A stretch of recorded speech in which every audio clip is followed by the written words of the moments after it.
lovely people, my name is Emma and today I'm doing my March TBR. So it's fairly non-fiction heavy and it also includes a couple of books that you'll have already seen in other videos, whether they be like announcement videos or the TBR that me and Andy posted a couple of days ago where we are swapping books. So I'll be covering those towards the end and focusing on the newer books first. The buzzwordathon prompt for March is time, and I'm going to be hoping to get to the non-fiction book Time Travel, A History by James Gleick. This is a look at the concept of time travel as a pop culture phenomena throughout history, looking at some of the really early examples like H.G. Wells' Time Machine, all the way up to kind of more modern day context. And I've been trying to get to this book a couple of times now. It's featured on a few different TBRs and I haven't been able to make the time, pun not intended, so I really want to get to it so that I can do the time travel recommendations video that keeps being requested from people once I've finally read this book. Another non-fiction that I'm hoping to get to is Disability Visibility, first person stories from the 21st century. This is edited by Alice Wong, but is a collection of essays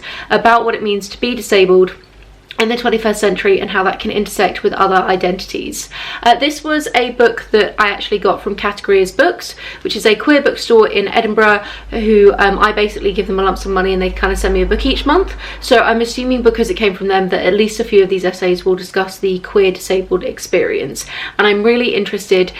Essay collections is something that I'm like a bit hit and miss on, but the last few that I have read I really enjoyed, so I'm hoping that I will enjoy this one too, or in the very least it might open up a few more authors that I can check out. I actually already have on the go at the moment Erebus by Michael Palin. This is the story of a ship, and Erebus was a ship that went missing in the 1840s in a voyage to try and find the North Sea Passage or the Northwest Passage, and then it was rediscovered in 2014, and this is kind of Michael Palin's research on the ship. I'm listening to the audiobook at the moment and it's very doubtful that I will get it finished in the month of March, so in which case, sorry, in the month of February, so in which case it will be drifting over into March for me. Generally at the moment I'm enjoying it, but I wouldn't say it's like a favourite history book. It's kind of a solid 4-star is what I'm expecting it to be. A 5-star prediction that I'm really excited to actually start prioritising is Kindred by Wragg Sykes. This is Neanderthal life, love, death and art, and it's kind of a re-examination of Neanderthals and what we know about kind of the early hominids,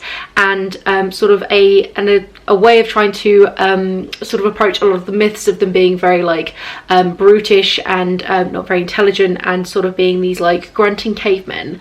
I love prehistory, I love kind of paleontology stuff, so this I'm really excited for because it's an area that I don't know a crazy amount about, and I actually keep hearing Wragg Sykes featuring as a guest on various different podcasts that I listen to, so I'm really excited to delve into this book because I've now kind of heard her talk about it and about her work in a lot of different areas, and each time I hear from her I get more excited about this book. On audiobook I'm hoping to also get to War Doctor by David Nott. This is another 5-star prediction for me, and as the title suggests, it's about David's experiences being a doctor within war zones, which is a specialism that he prioritised throughout his life. It is kind of iconic as one of the sort of great medical memoirs out there, so I'm really intrigued to kind of check out this sort of landmark example of a genre that I really enjoy, but I'm not too sure how it's going to be. And then another non-fiction that I want to try and get to is Killer of Kings. I can't remember the author, it should be here. This is about the English Civil War, specifically about Oliver Cromwell, and one of the reasons why I want to prioritise it in March is because I'm also going to be doing the Stitch and Listen read along, which I'm a host for, which we're going to be reading The King's General by Daphne du Maurier, which is also set in the English Civil War. So I really like the idea of pairing up these two audiobooks, one a classic written within the time period. Also, I think Daphne du Maurier is like a historical fiction from her, but she is kind of a classic author. So looking at a love story within this time period and then also having a non-fiction book to kind of go alongside it so that I can get a bit more of a historical context.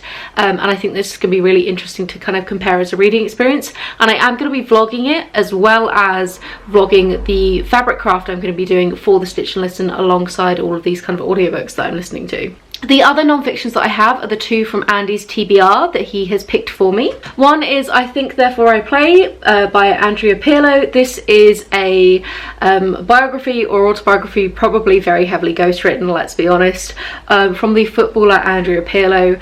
And yeah, Andy has picked it for me, so that's what I'm really going to say on that. If you want any more of my thoughts, please do check out the TBR video that I posted a couple of days ago where Andy and I talk about our picks for each other. And the other one he's picked for me is Kursk Kursk, The Last Mission by Robert Moore, and this is about, in the early 2000s, a Russian submarine that went missing. It just kind of like went completely dark, and it's about the various rescue attempts and sort of the international intrigue that came around this submarine and the various sort of things that have happened. Apparently it's been made into a movie, because as you can see, this is the movie cover with the very handsome Colin Firth there and the other guy who I don't know. So it might be the kind of thing that after reading it, because I know Andy's already read it, maybe we'll sit down and watch the movie, which I think could be really interesting. Talking fiction, the other book that Andy's picked for me is Eye of the Red Tsar by someone. Oh, I'm doing really badly with any of the authors today, apologies. This is a crime book. It's sort of a Russian thriller, and it's set in the time of the Romanovs, I believe, but I don't know which Romanovs. And Andy's picked it for me because he knows I've read some non-fiction about the Romanov line, and so he thinks that this will be a kind of interesting book for me from more of a fiction context. I'm also, like I said, going to be reading The King's General, which I'm really excited about.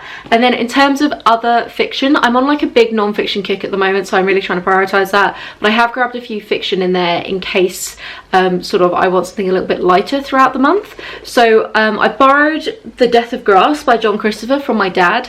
This is a kind of post-apocalyptic classic where all the different grasses on our planet start to die out, which then means it completely knocks out like the food chain, like the food pyramid, and it's about sort of the chaos that occurs due to that. He really enjoyed it, and generally my dad's taste and mine often align, especially within this genre, so I'm really intrigued, and I borrowed it from him I think at the beginning of last month, so it would be good to actually get around to reading it rather than it sitting on my shelf languishing for ages. A 5-star prediction that I want to try and get to is Shanghai Girls by Lisa C. This is a historical fiction, and this one in particular is set in the Second World War, and it's following two sisters and kind of their lives splitting off, and then the events of Pearl Harbor.